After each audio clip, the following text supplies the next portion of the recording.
Selfies from space as an Aussie nanosatellite completes its first phase. Twin black hole mergers reveal cosmic evolution secrets, and new tech is taking kilos off the early universe's supermassive black hole. This is a wrap of the past 5 Talkin Science Daily Bites.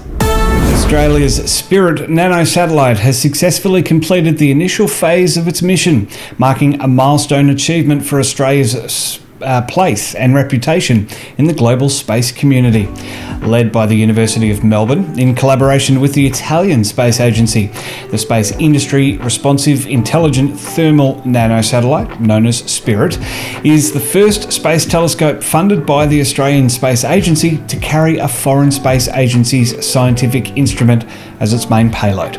Since its launch aboard a SpaceX Falcon 9 rocket from California in December 2023, Spirit has circled the Earth more than 9,000 times, travelling a distance comparable to a round trip between Earth and Mars, and has been in orbit for over 600 days.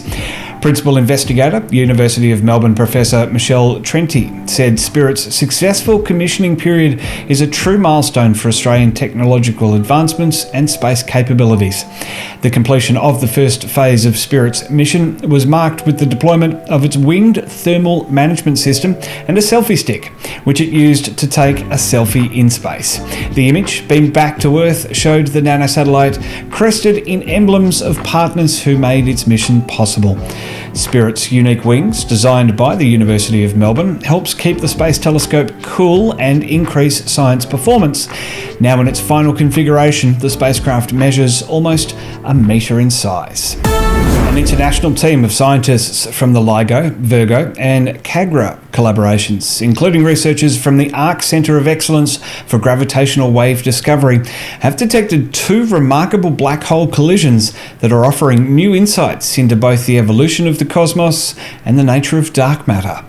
The pair of gravitational wave events, named GW241011 and GW241110, were detected in late 2024, just 1 month apart during the O4b observing run of the Global Detector Network. Each signal was produced by the violent merger of 2 black holes, forming an even more massive remnant and sending ripples through space-time, each travelling for hundreds of millions to billions of years before reaching Earth. Both events involved unequal mass, rapidly spinning black holes, an unusual combination that provides a window into how black holes form and evolve and how they can be used to test new physics. Using these signals, researchers from Ausgrav and the Australian National University investigated whether the black hole's spins could reveal hints of previously undiscovered particles. The data also shed light on how black holes grow and evolve. Both mergers involved one black hole roughly twice as massive as the other, and both showed signs that their spins were tilted compared to the direction of their orbits. This misalignment hints that the systems may not have formed from 2 stars evolving together, but instead through repeated mergers inside dense star clusters, a process known as hierarchical merging. Together, GW241011 and GW241110 showcase the remarkable progress of gravitational wave astronomy in revealing the hidden lives of merging black holes. Each detection brings us closer to understanding how these cosmic giants form and evolve, while offering a powerful way to test the fundamental laws that govern the universe itself. Some exoplanets may produce water during their formation via reactions between rocks and hydrogen, according to new research in Nature. The findings offer insight into why some exoplanets have water on their surface. The presence of water is a key ingredient in determining a planet's habitability, and water has been thought to form through condensation from space as ice or snow at low temperatures. This process has typically been observed in exoplanets between the size of Earth and Neptune that are located far away from their host star. However, NASA's Kepler mission has found exoplanets between the sizes of Earth and Neptune with liquid water that orbit close to their Sun, calling this process into question. Harrison Horn and colleagues simulated reactions that could occur during planetary formation by heating rock samples with pulsed lasers in a high-pressure laboratory environment. They observed that hydrogen reacted with melted silicates from the rocks to release oxygen, which then bonded with leftover hydrogen to form water molecules.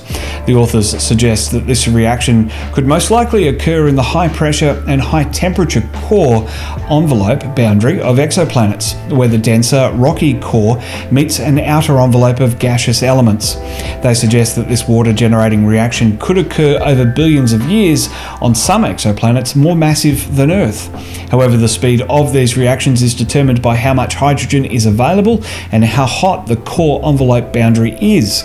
The authors note that these findings challenge the pre-existing knowledge on how water forms on exoplanets of certain sizes and at certain distances from their host star.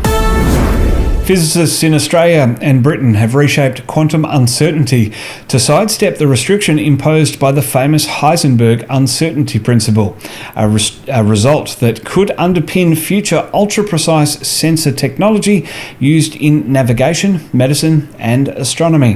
The Heisenberg uncertainty principle, introduced in 1927, says that you can't know certain pairs of properties, such as a particle's position and momentum, with unlimited precision at the same time. In other words, there is always a trade-off in uncertainty. The more closely one property is pinned down, the less certainty there is about the other. The researchers also use the analogy of a clock to explain their findings. Think of a normal clock with two hands, the hour hand and the minute hand. Now imagine the clock only has one hand. If it's the hour hand, you can tell what hour it is and roughly what minute, but the minute reading will be very imprecise. If the clock only has the minute hand, you can read the minutes very precisely, but you lose track of the larger context, specifically which hour you're in. This modular measurement sacrifices some global information in exchange for much finer detail. This project united experimentalists at the University of Sydney with theorists at RMIT, the University of Melbourne, Macquarie University, and the University of Bristol in Britain. It shows how collaboration across institutions and borders can accelerate progress and strengthen Australia's quantum research community.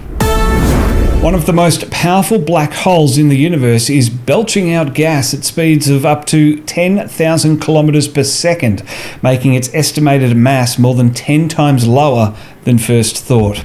The monster black hole was first discovered by Associate Professor Christian Wolff and his team at the Australian National University in 2024, and using brand new powerful optical equipment at the European Southern Observatory in Chile, researchers have now been able to magnify the black hole's light and get a closer look at the gas swirling around it. Instead of rapidly rotating as previously presumed, this black hole is belching up the gas it's feeding on. The gas is being blown away by the ferocious density of light. This is the brightest object in the universe we know of, Associate Professor Wolff at the ANU said. The black hole is more than 12 billion light years away, making it challenging to study its inner structure until now. Concurrently, Professor Michael Ireland from ANU is helping ESO advance its interferometry technology even further, meaning that it can soon be used to look at many more objects across the sky in even greater detail.